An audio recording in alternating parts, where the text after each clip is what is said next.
ಓಂ ಶ್ರೀ ಗುರು ಬುದ್ಧ ಬಸವ ಅಂಬೇಡ್ಕರ ಹರಳಯ್ಯ ನಮಃ. ನಾನು ಮಾದೇವಪ್ಪ ಯಲ್ಲಪ್ಪ ಹೊನ್ನಕಸ್ತೂರಿ, ವಿಜಯಪುರ.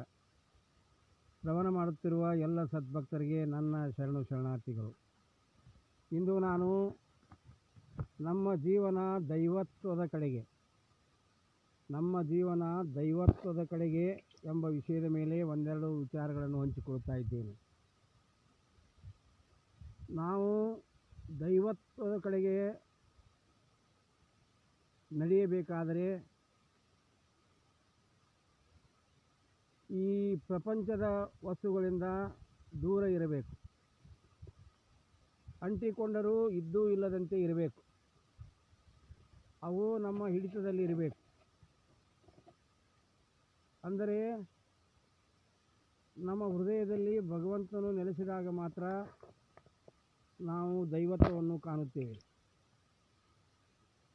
ನಮ್ಮ ಮನೆಯಲ್ಲಿ ಸಾಕಷ್ಟು ಜಾಗ ಇದ್ದರೂ, ಭೋಗ ವಸ್ತುಗಳನ್ನು ಇಡಲು ಸಾಕಷ್ಟು ಸ್ಥಾನವಿದ್ದರೂ, ಆದರೆ ನಮ್ಮ ಹೃದಯದಲ್ಲಿ ಭಗವಂತನನ್ನು ನೆಲೆಸಲು ಜಾಗವಿಲ್ಲದಂತೆ ಮಾಡಿಕೊಳ್ಳುತ್ತೇವೆ. ಆದ್ದರಿಂದ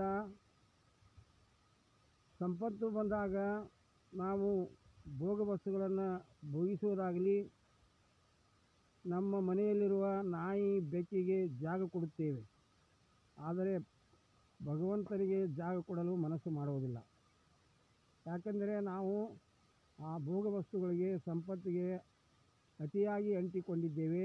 ಅದುವೇ ರಾಗ. ಹೀಗಾಗಿ ಅತಿಯಾಗಿ ಅಂಟಿಕೊಳ್ಳದೆ ನಮ್ಮ ಹೃದಯದಲ್ಲಿ ದೇವನಿದ್ದಾನೆ ಎಂಬ ಭಾವನೆ ತಾಳಬೇಕು. ಯಾವ ರೀತಿಯಾಗಿ ಪತಿವೃತ್ತಿ ಹೆಣ್ಣುಮಗಳು ಪತಿಯಲ್ಲಿ ದೇವನನ್ನು ಕಾಣುತ್ತಾಳೋ, ಅದೇ ತೆರನಾಗಿ ಪ್ರತಿಯೊಬ್ಬರೂ ನಮ್ಮ ಹೃದಯದಲ್ಲಿ ಭಗವಂತ ಇದ್ದಾನೆ ಎಂಬ ಭಾವ ತಾಳಿದಾಗ ನಾವು ದೈವತ್ವದ ಕಡೆಗೆ ನಡೆಯುತ್ತೇವೆ. ಅಂದರೆ ನಮ್ಮ ಕರ್ಮವನ್ನು ಅಚ್ಚುಕಟ್ಟಾಗಿ ನಿರಂಕಾರಿಯಾಗಿ ಮಾಡಬೇಕು. ಯಾವುದೇ ಕರ್ಮ ಮಾಡುವಾಗ ಅದು ದೇವರ ಕೆಲಸ, ಭಕ್ತಿಯಿಂದ ಮಾಡಬೇಕು. ಇದು ನನ್ನ ಕರ್ತವ್ಯವೆಂದು ತಿಳಿಯಬೇಕು. ತಂದೆ ತಾಯಿಗಳನ್ನು ನಾವು ಇಂದು ರೋಡಿಗೆ ಅಟ್ಟುತ್ತೇವೆ, ವೃದ್ಧಾಪ್ಯ ಆಶ್ರಮಕ್ಕೆ ಕಳಿಸುತ್ತೇವೆ. ಅದು ಹೆಂಡತಿಯ ಮಾತು ಕೇಳಿ. ಇನ್ನು ವಾಸ್ತವ ಸಂಗತಿ ಎಂದರೆ ಇಂದು ಮದುವೆ, ನಾಳೆ ಡೈವರ್ಸ್. ಹೀಗಾದರೆ ನಾವು ಧರ್ಮವನ್ನು ಪಾಲಿಸುವುದಿಲ್ಲ. ಆದ್ದರಿಂದ ಧರ್ಮವನ್ನು ನಾವು ಪಾಲಿಸುವುದನ್ನು ರೂಢಿಸಿಕೊಳ್ಳಬೇಕು, ಆಚರಿಸಬೇಕು. ಯಾರೇ ಇರಲಿ, ಅವರು ತಮ್ಮ ಕರ್ತವ್ಯವನ್ನು, ಕರ್ಮವನ್ನು ಚೆನ್ನಾಗಿ ಮಾಡಿ ಭಗವಂತನಿಗೆ ಸಮರ್ಪಿಸಿದಾಗ ಅವನಲ್ಲಿ ದೈವಿ ಭಾವನೆ ಮೂಡುತ್ತದೆ.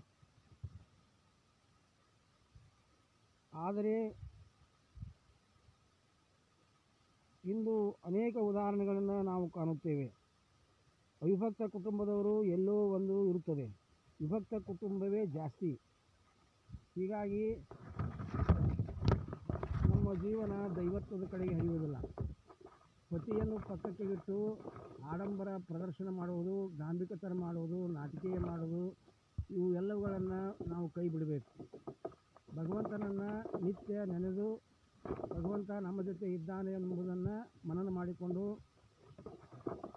ಆ ಭಗವಂತನ ಕಡೆಗೆ ನಾವು ಸಂಪರ್ಕ ಬೆಳೆಸಬೇಕು. ಕಷ್ಟಗಳು ಯಾರಿಗೂ ಬಿಟ್ಟಿದ್ದಲ್ಲ, ಅದರಂತೆ ಮರಣವು ಯಾರಿಗೂ ಬಿಟ್ಟಿದ್ದಲ್ಲ. ಕಷ್ಟಗಳು ಶಾಶ್ವತವಲ್ಲ, ಅವು ಮೋಡ ಚದುರದಂತೆ ಮಾಯವಾಗುತ್ತವೆ. ಹಗಲು ಹೋದ ನಂತರ ರಾತ್ರಿ ಬರುತ್ತದೆ, ರಾತ್ರಿ ಹೋದ ನಂತರ ಹಗಲು ಬರುತ್ತದೆ ಎನ್ನುವಂತೆ ನಾವು ನಮ್ಮನ್ನು ಅರ್ಥ ಮಾಡಿಕೊಳ್ಳಬೇಕು. ಆದರೆ ನಮ್ಮನ್ನು ನಾವು ಅರ್ಥ ಮಾಡಿಕೊಳ್ಳದೆ ಇನ್ನೊಬ್ಬರನ್ನು ಅರ್ಥ ಮಾಡಿಕೊಳ್ಳಲು ಪ್ರಯತ್ನಿಸುತ್ತೇವೆ. ಭಗವಂತನಿಗೆ, ಗುರು ಹಿರಿಯರಿಗೆ, ತಂದೆ ತಾಯಿಗೆ ತಲೆಬಾಗುವುದು, ವಿನಮ್ರ ರೀತಿಯಿಂದ ನಡೆದುಕೊಳ್ಳುವುದು, ಮಾನವೀಯ ಮೌಲ್ಯಗಳನ್ನು ಬೆಳೆಸಿಕೊಳ್ಳುವುದು, ಮೊದಲು ನಮ್ಮ ತಪ್ಪುಗಳನ್ನು ನಾವು ಒಪ್ಪಿಕೊಳ್ಳಲು ಮನಸ್ಸು ಮಾಡಬೇಕು. ಸಾಮಾನ್ಯವಾಗಿ ಎಲ್ಲರೂ ತಪ್ಪು ಮಾಡುತ್ತಾರೆ. ಆ ತಪ್ಪುಗಳನ್ನು ಪದೇ ಪದೇ ಮರುಕಳಿಸದಂತೆ ನೋಡಿಕೊಳ್ಳಬೇಕು. ಅಂದರೆ ನಾವು ವ್ಯರ್ಥ ಸಮಯ ಕಳೆಯದೆ ಕಾಯಕವೇ ಕೈಲಾಸವೆಂದು ಹೆಚ್ಚಾಗಿ ಏಕಾಂಗಿ ಆಗಿರಲು ಕಲಿಯಬೇಕು. ಅಂದರೆ ಇತರರಿಂದ ನಮ್ಮ ಮೇಲೆ ಕಪಟ, ವಂಚನೆ, ಮೋಸ ಆಗುತ್ತದೆ. ನಂಬಿದವರು ನಮ್ಮ ಕೈ ಬಿಡುತ್ತಾರೆ, ಆದರೆ ಭಗವಂತನನ್ನು ನಾವು ನಂಬಿದರೆ ಮಾತ್ರ ಅವನು ನಮ್ಮ ಕೈ ಬಿಡುವುದಿಲ್ಲ. ಅವನು ಶ್ರೀರಕ್ಷೆಯಾಗಿ ನಿಲ್ಲುತ್ತಾನೆ. ಯಾವಾಗಲೂ ಬುದ್ಧಿವಂತರನ್ನು, ಸಜ್ಜನರನ್ನು ನಾವು ಭೇಟಿ ಮಾಡಬೇಕು. ಅವರಿಂದ ರೀತಿ ನೀತಿಗಳನ್ನು ಕಲಿಯಬೇಕು. ಅವರ ಜೊತೆ ನಾವು ಆಶ್ರಯಿಸಬೇಕು. ಆದ್ದರಿಂದ ಜೀವನ ಒಂದು ಕಷ್ಟಕರವಾದರೂ ಹೋರಾಟವನ್ನು ಬಿಡಬಾರದು. ಹೋರಾಟ, ಪ್ರಯತ್ನ, ಭಕ್ತಿ, ಭಜನೆ, ಕೀರ್ತನೆ, ಪೂಜೆ, ಪುನಸ್ಕಾರ ಇವುಗಳಿಂದ ನಮ್ಮ ಮನಸ್ಸನ್ನು ಶುದ್ಧಿ ಮಾಡಿಕೊಳ್ಳಬೇಕು. ಏಕಾಂಗಿಯಾಗಿರುವುದೆಂದರೆ ಕುಟುಂಬದ ಸದಸ್ಯರಿಂದ ದೂರ ಇರಬೇಕೆಂದಿಲ್ಲ. ಕಾಡು ಗುಡ್ಡ ಅಲಿಯಬೇಕಾಗಿಲ್ಲ. ನಮ್ಮ ಜೀವನವೆಂದರೆ ಒಂದು ತಪಸ್ಸು ಇದ್ದ ಹಾಗೆ.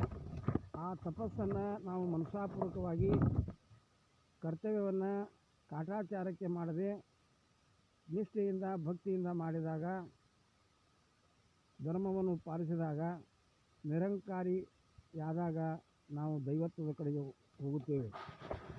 ಆದ್ದರಿಂದ ಸಂಸಾರದ ಜೊತೆಗೆ ನಾವು ದೈವತ್ವದ ಕಡೆಗೆ ಸಾಗಬೇಕು.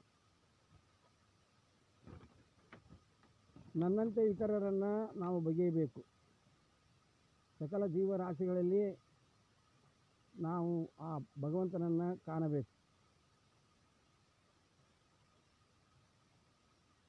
ನಮ್ಮಲ್ಲಿ ದೋಷವನ್ನು ಕಂಡುಹಿಡಿದು ಅದಕ್ಕೆ ಪರಿಹಾರ ಕಂಡುಕೊಳ್ಳಬೇಕು, ಆತ್ಮಾವಲೋಕನ ಮಾಡಿಕೊಳ್ಳಬೇಕು.